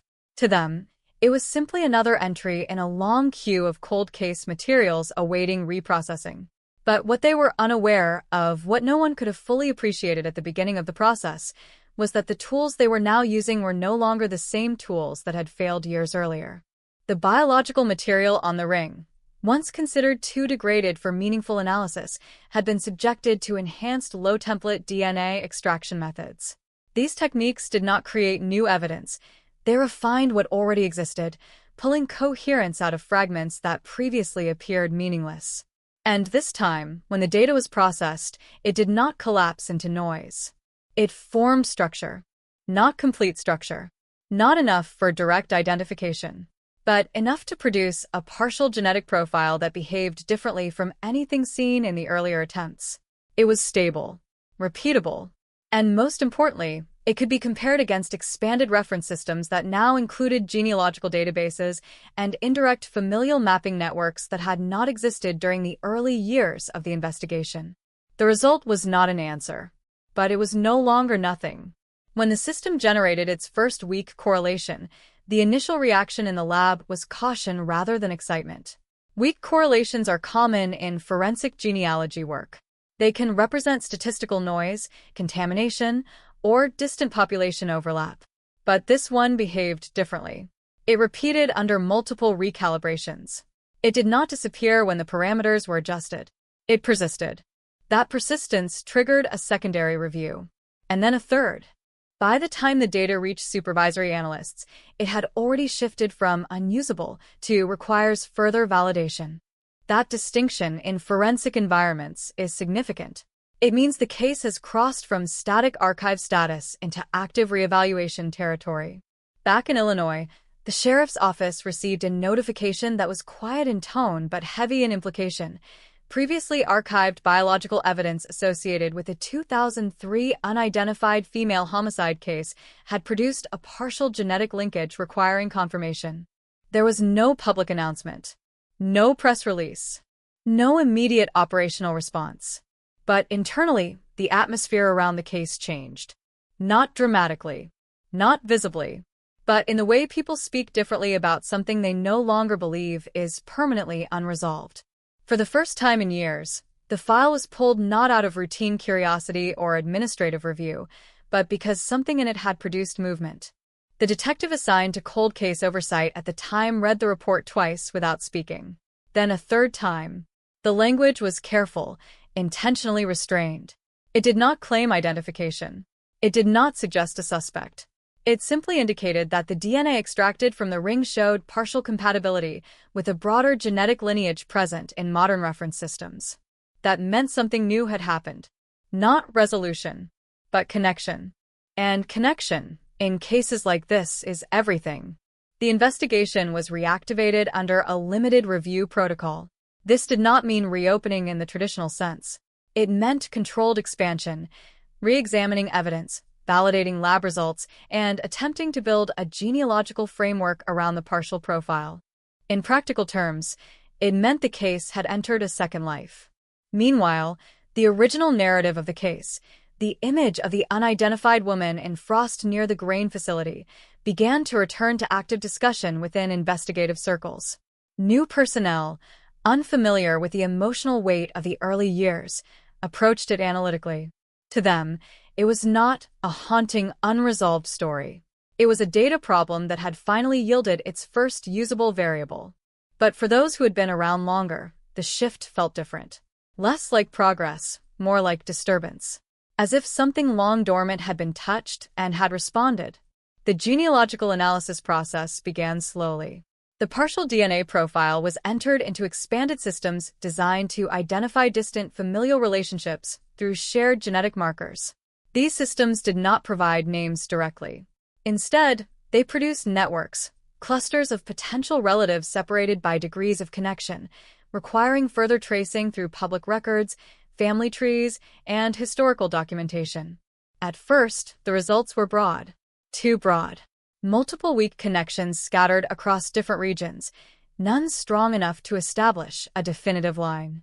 But as the algorithms refined the search parameters, patterns began to narrow. A cluster emerged. Not a single identity, but a family network, centered in the Midwest. That detail alone caused the investigative team to pause, because it suggested something critical. The victim had not been completely disconnected from documented populations. She had roots, or, at least, biological proximity to roots that could be traced. Still, caution dominated every interpretation. Partial matches can mislead. Genetic overlap within regional populations is common. Nothing was confirmed. Nothing was actionable in a legal sense. But the direction was now undeniable. There was somewhere to go. For the first time since 2003, the case had a trajectory. Inside the sheriff's office, the file was updated again. Pending genealogical review. A phrase that looked administrative on paper, but carried significant weight in practice. It meant the case was no longer only historical. It was now active in a scientific sense. Outside the laboratory environment, life continued without awareness of this shift. The grain facility operated normally. Roads carried the same traffic patterns they had for years. The physical location of the original crime scene remained unchanged in function, though slightly altered by infrastructure improvements and environmental development. But within investigative circles, attention began to concentrate again. Old witness statements were pulled and reviewed with renewed scrutiny, not because they were newly reliable, but because they might now fit into a framework that previously did not exist. Even vague recollections were reconsidered, not as standalone evidence, but as potential supporting context for emerging genetic direction. One detail from the earliest investigation resurfaced with new relevance: the silver ring itself. Previously treated as a personal item containing trace biological material, it was now considered a potential key artifact linking the victim to a broader identity structure. Additional testing was scheduled. Replication attempts increased. Quality control protocols were tightened. Every result had to be reproducible before it could be accepted as meaningful. And yet, despite all caution, the emotional tone of the investigation had changed. Because uncertainty had narrowed. Not disappeared, but narrowed. And narrowing uncertainty is often more destabilizing than uncertainty itself, because it suggests that resolution is no longer hypothetical. It is approaching. Still, the identity of the victim had not yet been established. No name had emerged. No final confirmation had been made. But for the first time in 6 years, the case was no longer defined by silence alone. It was defined by the faint, persistent shape of something that might finally lead out of it. By the 7th year, the case no longer behaved like a static, cold file. It behaved like something under pressure, something that had been sealed for too long, and was now beginning to respond to forces that did not exist when it was first contained in 2003. On the surface, nothing had changed in the visible world. The Illinois grain facility still operated. The road still cut through the same fields. The county still carried on with its familiar rhythm of work, weather, and distance. But inside the investigative systems that held the case together, everything had begun to tighten around a single emerging direction. The partial DNA profile recovered from the silver ring had been verified through repeated testing. What had once been considered fragile and potentially unreliable data now held consistent structure across multiple laboratory runs. It was not complete enough to identify the victim directly, but it was stable enough to be treated as a legitimate genetic marker set. That stability changed the entire trajectory of the case. Because stability means usability, and usability means movement. The forensic genealogy team expanded the search beyond direct matching and into familial reconstruction. Instead of looking for the victim herself, they were now tracing connections outward from the partial profile, building a genetic map of possible relatives across public databases, historical records, and voluntary DNA submissions. The system did not produce names immediately. It produced clusters, branching networks of probability that narrowed slowly as irrelevant lines were eliminated. At first, the results were scattered. Multiple weak connections appeared across different states, each one too distant, too uncertain, too statistically common to be meaningful. But as the algorithm refined its filtering thresholds, one pattern began to emerge more consistently than the others. A concentrated lineage cluster rooted in the Midwest, with overlapping markers suggesting shared ancestry within a relatively recent generational span. That detail mattered more than anything else, because it suggested the victim was not an isolated genetic anomaly or an undocumented outlier with no traceable origin. She belonged to a family structure that still existed somewhere in the system, even if she herself had never been recorded within it. The investigation shifted again. Quietly, but decisively. Inside the sheriff's office, the case file was pulled into active review rotation under cold case reclassification protocols. This did not make it a high-priority active homicide investigation in the traditional sense, but it elevated it beyond passive archival status. It meant resources could now be allocated, cross-agency cooperation could be requested, and genealogical leads could be formally pursued. For the first time in years, the file was no longer just being stored. It was being followed. Detectives began reconstructing the genealogical framework provided by the lab. Family trees were built manually alongside automated systems, cross-referencing census data, public records, obituaries, and archived residential listings. The process was slow, meticulous, and often frustrating because genetic links do not translate neatly into names or identities without contextual confirmation. But slowly, the structure tightened. From a wide regional cluster, the network narrowed into a smaller set of interconnected family branches concentrated in specific counties across Illinois and neighboring states. Within those branches, investigators began identifying individuals who matched partial relational markers with increasing probability. Still, no direct identity was confirmed, but the shape of something recognizable was forming. Meanwhile, the silver ring underwent yet another round of analysis, this time using enhanced sequencing techniques that allowed for more refined interpretation of degraded DNA fragments. Each new iteration produced slightly clearer results, not in dramatic leaps, but in incremental improvements that accumulated over time. In forensic work, progress is rarely sudden. It builds, layer by layer. And by the 7th year, those layers had begun to stack into something coherent enough to interpret directionally. The investigative team began cross-referencing genealogical findings with missing persons databases from the early 2000s, expanding beyond initial search parameters. They were no longer only looking for exact matches. They were searching for individuals who might have disappeared without formal reporting, or whose records might have been inconsistently documented due to mobility, age, or socioeconomic instability. This shift in approach revealed something important. There were fewer candidates than expected. Far fewer. Which meant the genetic profile was not pointing into a vast unknown population. It was narrowing towards something specific. Back in Illinois, detectives revisited the original case materials with renewed focus. Photographs of the victim were re-examined, not for identification, but for contextual clues that might align with emerging genealogical data. Physical characteristics, estimated age, dental structure, and minor details that had once seemed irrelevant were now reinterpreted through the lens of potential regional family matching. One detail began to stand out more than before: subtle consistency in facial structure that suggested not randomness, but lineage traits. Features that, while not identifiable on their own, hinted at inherited patterns common within specific family groups in the identified genetic cluster. This was not confirmation, but it was convergence. And convergence is what investigators watch for when certainty is still out of reach. At the same time, external pressure on the case began to increase subtly from within institutional systems.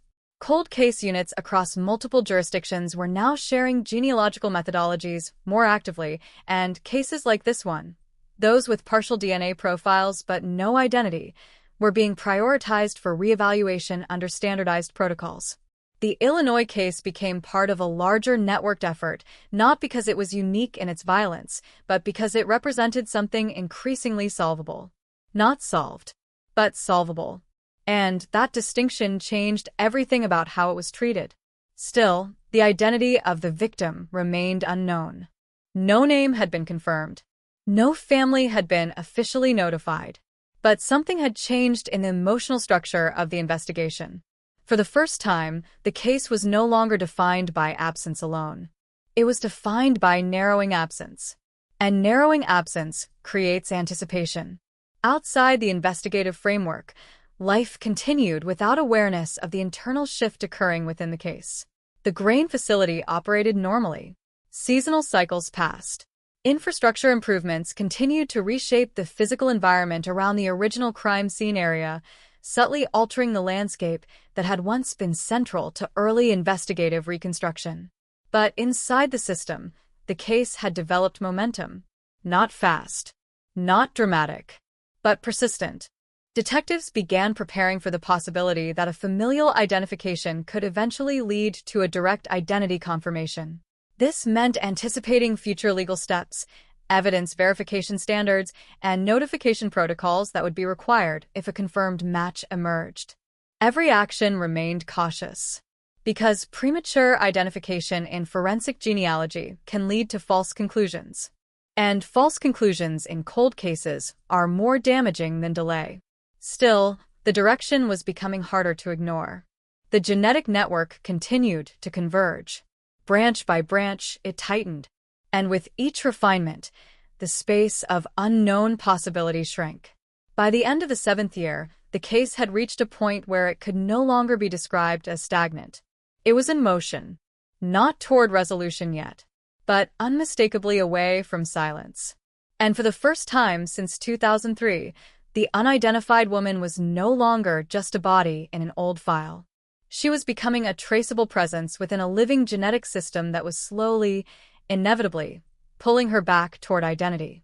By the 8th year, the case no longer felt like it belonged entirely to the past.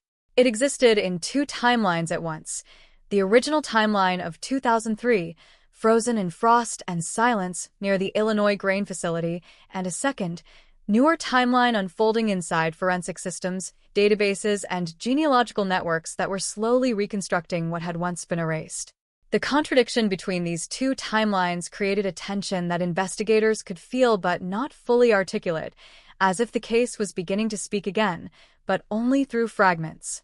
The partial DNA profile from the silver ring had now been processed through multiple rounds of verification and refinement. Each iteration reduced uncertainty. Each refinement tightened the genetic map. What had begun years earlier as unusable degradation had evolved into something structured enough to generate a coherent genealogical pathway. Not a direct identity, not yet, but a narrowing field of possibility that no longer spread outward indefinitely. It was now converging. The forensic genealogy team expanded the family reconstruction further into regional archives. Birth records, census overlaps, obituary databases, immigration filings, school enrollment histories, every available public record was layered against the genetic clusters. What emerged was not a single identity, but a tightly connected family network centered in a specific corridor of the Midwest, with repeated crosslinks across Illinois counties that aligned unsettlingly well with the geographic scope of the original investigation. This alignment changed the tone of every internal briefing, because coincidence weakens under repetition, and this pattern was repeating too cleanly to ignore. Still, no one spoke in absolutes. The investigators had learned restraint over years of cold case work. Genetic genealogy does not produce certainty without confirmation. It produces probability structures that must be anchored by additional evidence. And so, while the direction was now unmistakable, it remained officially unconfirmed. But privately, everyone understood something had changed. Inside the sheriff's department, the case file was no longer treated as static history. It was now part of an active investigative workflow, integrated into ongoing review cycles. Detectives who had never worked the original scene were now assigned to trace genealogical branches, contacting distant relatives identified through probabilistic matching systems. These were not accusatory contacts. They were cautious inquiries, framed as voluntary participation in clarification efforts, careful not to reveal conclusions prematurely. And yet, each conversation added structure. A surname appeared repeatedly across branches of the reconstructed family tree, not as a confirmed identity, but as a recurring anchor point within multiple genetic pathways. That surname had appeared in multiple overlapping records tied to individuals within the same regional cluster. It was not uncommon enough to be meaningful on its own, but its recurrence across independent genetic lines began to draw attention. Investigators marked it, cross-referenced it, tracked it. Still, no one declared what it meant. Because meaning in cold cases must survive verification, not assumption. Meanwhile, the silver ring underwent what would become its most critical reanalysis yet. A new forensic protocol allowed for ultrasensitive sequencing of degraded DNA fragments using improved amplification techniques and error correction algorithms designed to reconstruct partial genomes with higher fidelity. The sample extracted from the ring was fragile, but stable enough under these new conditions to produce a more complete genetic profile than any previous attempt. When the results were compiled, the system did something it had not done before in this case. It generated a high-confidence familial linkage cluster. Not a name, but a narrowed genetic node within a defined family structure. The node was now small enough that investigators could begin mapping it against known individuals within public records. And for the first time, the possibility of identification moved from abstract probability to imminent conclusion. Back in Illinois, the reaction was controlled but immediate. The report did not declare identity. It did not authorize public disclosure. But it confirmed something critical. The genetic profile from the ring was not only valid, it was now sufficiently resolved to support targeted identification efforts. The investigative focus shifted again. From broad genealogical mapping to direct individual tracing, detectives began constructing detailed profiles of individuals within the narrowed family network. Age estimations, geographic proximity during 2003, missing persons reports that had gone unreported or inconsistently documented, informal family references that never entered official systems. Each piece of information was evaluated not as standalone evidence, but as part of a converging structure. One individual began to appear repeatedly across overlapping datasets, not because they were explicitly linked to the victim, but because they fit the missing position within the reconstructed genetic framework. A female of approximate matching age range during the 2003 timeframe. No confirmed death record. No active missing persons file in current systems. A fragmented administrative presence that appeared in older records but faded in later years. The absence was familiar. Too familiar. Investigators flagged the profile for deeper review. But still, no confirmation was made. Because the distance between probability and identity is where cold cases live. And crossing that distance requires absolute certainty. As the genealogical structure tightened, the emotional atmosphere inside the investigative team began to shift in subtle ways. Years of working with absence had conditioned them to expect failure, or at least stagnation. But now stagnation was gone. In its place was movement, controlled, careful, but undeniably forward. Meetings became more focused, reports more frequent, verification protocols more strict. Every new data point had to survive multiple levels of scrutiny before being accepted into the evolving model. Outside the forensic environment, the world remained unaware of the internal convergence taking place. The grain facility continued operations without interruption. Roads carried the same traffic. The physical location of the original crime scene remained unchanged in function, though its investigative significance was now being reinterpreted through entirely different methods. Even the landscape, once a central component of early investigative mapping, had become secondary to digital reconstruction. But within the case file itself, something fundamental had shifted. The victim was no longer entirely absent from systems of reference. She was partially present, mapped, reconstructed, approaching identity. Still, investigators remained cautious. They understood that genetic genealogy can narrow possibilities dramatically, but it cannot replace formal identification without corroboration. Every step required verification. Every conclusion required cross-validation with independent evidence. And so, even as the genetic map converged, the official status of the case remained unchanged. Unidentified. Pending confirmation. But the language of uncertainty had begun to shrink. In internal reports, phrases like possible match cluster and high-probability familial reconstruction replaced earlier language of unknown origin and no identifiable connections. The shift was subtle, but unmistakable. The case was moving toward resolution. Slowly, methodically, irreversibly. One evening, during a routine cross-agency review session, the forensic genealogy team presented a consolidated map of the reconstructed family network. Lines of connections stretched across counties, overlapping branches converging toward a central node that represented the strongest genetic alignment yet achieved in the case. As the visualization expanded on screen, the room fell into a quiet that was different from earlier silences in the investigation. This was not the silence of absence. It was the silence of recognition forming before confirmation. A senior analyst summarized the findings carefully. The language remained cautious, but the implication was clear. If the current model held under final validation, the victim's identity was no longer beyond reach. It was within a narrow, definable boundary of probability. That statement marked a threshold. Not legal, not public, but investigative. Because it meant the case had crossed from discovery phase into identification phase. Still, no name was spoken. No identity declared. No notification prepared.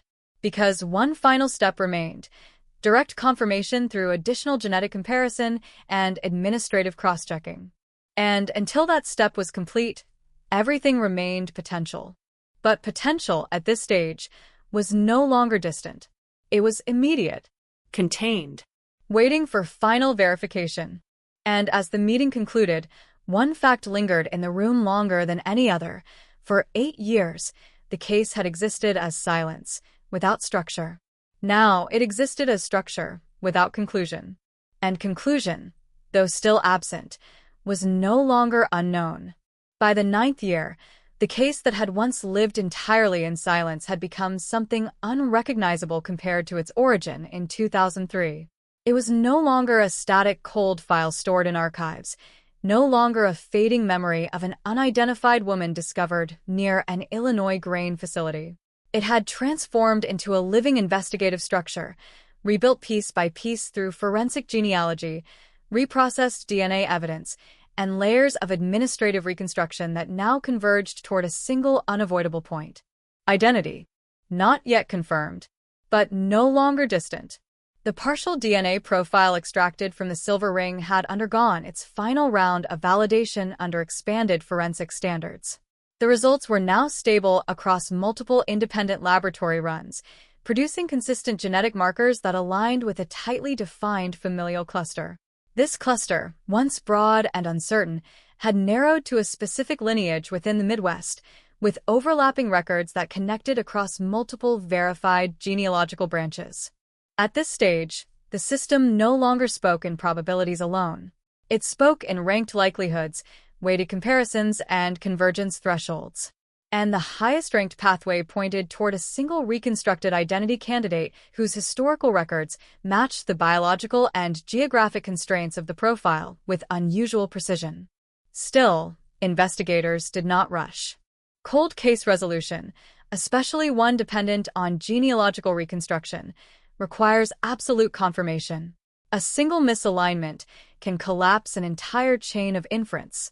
And so, even as the data became increasingly clear, the investigative team proceeded with controlled verification steps designed to eliminate ambiguity. They revisited original records from 2003. Every photograph, every forensic note, every witness statement that had survived years of shifting interpretations. What once had been fragmented and inconclusive was now being reevaluated under the framework of genetic structure. Details that previously seemed minor began to align with emerging identity parameters. Age estimation matched within a narrow margin. Physical characteristics aligned with regional familial traits. Absence of missing person records now appeared less like mystery and more like systemic gap in documentation during a period of incomplete reporting networks. Even the timeline of disappearance began to make more sense when reconstructed alongside genealogical data. The victim had not been random. She had not been anonymous in life. She had simply been unrecorded in systems that would later become essential for identification. Meanwhile, the investigative focus intensified around a final confirmation pathway. The genealogical cluster identified a direct descendant connection line that allowed for targeted comparison with living relatives. This was the most sensitive stage of forensic genealogy work, where scientific inference meets real-world identity confirmation. contact protocols were initiated. Carefully, respectfully, indirectly. Investigators reached out to individuals identified within the narrowed family network under the standard framework of voluntary genetic verification for historical identification purposes. No accusations were made. No conclusions were shared. Only requests for cooperation in resolving an unresolved historical case involving potential familial connection. The responses were cautious at first. Confusion, hesitation. Some individuals were unaware of any missing relatives. Others recalled fragmented family stories that had never been fully documented. But as more responses came in, a consistent narrative began to form across multiple branches of the reconstructed family tree. There had been someone, a young woman, once present, later absent, not officially declared missing in many systems, due to inconsistencies in reporting during that time period and the fragmentation of records across jurisdictions. And that absence now aligned with the genetic structure in a way that could no longer be dismissed as coincidence. Inside the laboratory, a final comparative DNA analysis was conducted using reference samples voluntarily provided through family lineage confirmation protocols. The results, when processed, produced what investigators had been approaching for nearly a decade: a statistically conclusive familial match between the recovered DNA from the silver ring and the reconstructed genetic identity of a missing family member within the narrowed lineage cluster. But even then, protocol required restraint, because a familial match is not the same as legal identification. Still, the threshold had been crossed. The case had moved beyond probability. It had entered confirmation territory. Back in Illinois, the sheriff's office received the formal report in a sealed briefing document. The language was precise, measured, and deliberately restrained, as all forensic conclusions must be when they transition into legal relevance. It stated that the DNA profile recovered from the victim's personal artifact showed a confirmed familial relationship to a specific individual within a reconstructed family lineage, and that the accumulated evidence supported a high-confidence identification pending final administrative validation. In practical terms, the identity of the woman was no longer unknown. It was pending formal acknowledgement. Inside the office, the reaction was not dramatic. There were no sudden exclamations, no celebratory responses. Instead, there was a long, quiet pause that reflected the weight of what had been achieved over nearly a decade of incremental progress. Because resolution in cold cases does not arrive like a revelation. It arrives like accumulation finally becoming irreversible. The detective who had overseen the later stages of the investigation reviewed the file once more. The photographs from 2003, the initial reports, the reconstructed genealogical maps, the DNA validation summaries. All of it now formed a single coherent narrative that had once been impossible to see. The victim had a name. And with that name came the collapse of 9 years of structural absence. Not because the absence was meaningless, but because it had finally been explained. Procedural steps for official identification confirmation were initiated immediately. Legal documentation was prepared. Family notification protocols were scheduled under strict confidentiality guidelines. The process was slow, deliberate, and respectful, designed to ensure that closure did not become shock without support. Outside the investigative framework, the world remained unaware that a long-standing mystery had reached its final phase of resolution.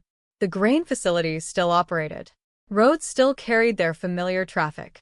The physical site of the original discovery remained unchanged, though its meaning had now been fundamentally rewritten by years of unseen investigative work. But within the system, everything had shifted.